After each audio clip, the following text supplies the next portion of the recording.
Umdlalo wasesiswini weKaizer Chiefs uMduduzi Shabalala ubizelwe eqenjini leBafana Bafana uzovala isikhala sikaRelebohile Mofokeng olimele emidlalweni emibili ebalekile kaGroup C yokuhlungela indebe yomhlaba yeFIFA.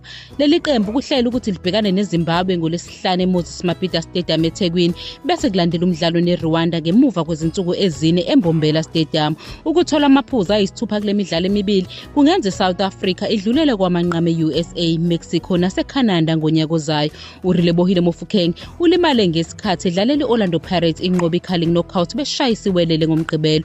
uShabalala naye bese eqenjini lemidlalo yokuhlungela iLesotho neNigeria ngenyanga edlule yize angazange asithole isikhathi sokudlala. Umqeqeshi uBross ekhuluma ngaphambi kokuzilolonga eDobsonville Stadium uchaze uShabalala njengomdlali owaziyo ukuthi kumele agijima yephi enkundleni futhi uyakwazi ukuzibona izikhala. uBross ubheka indawo engemuva komgadli njengeqhaza elisebenzayo lomdlali futhi uveze ukuthi yilapha azojutshwa khona uma kudingeka. Nokho kulindeleka ukuthi uShabalala adlale kuphela uma kulimala umdlali weOrlando Pirates uSipho Mbuli owenza kahle bedlala neLesotho neNigeria.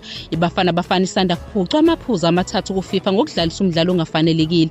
uTebogo Mokoena emidlalweni okuhlungela indebe yomhlaba yeFIFA neLesotho ngoMashi. Umqeqeshi waleli qembu uzwakalisa ukuthi uyazisola ngaleli iphutha wathi kungenzeka iBafana ngabe yayihlula iLesotho ngisho engekho lo mdlalo weSundowns.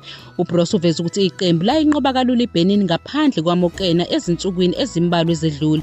Ngamaphuzu amathathu iBafana ibingase iphumelele ngokunqoba iZimbabwe. Umdlalo neWarriors ngokobuchwepheshe ungowasekhambeni kodwa uzodlalelwa eThekwini ngenxa yokuthi iZimbabwe ayinayo inkundla egunyazwe yiFIFA ezweni layo. Yize bephucwa amaphuzu, uBross usamile kwelokuthi lokho akushintshi inhloso yeqembu njengoba kusadingeka ukuthi bawine imidlalo yabo emibili yokugcina ukuze baqinisekise ukuthi bazokwazi ukungena.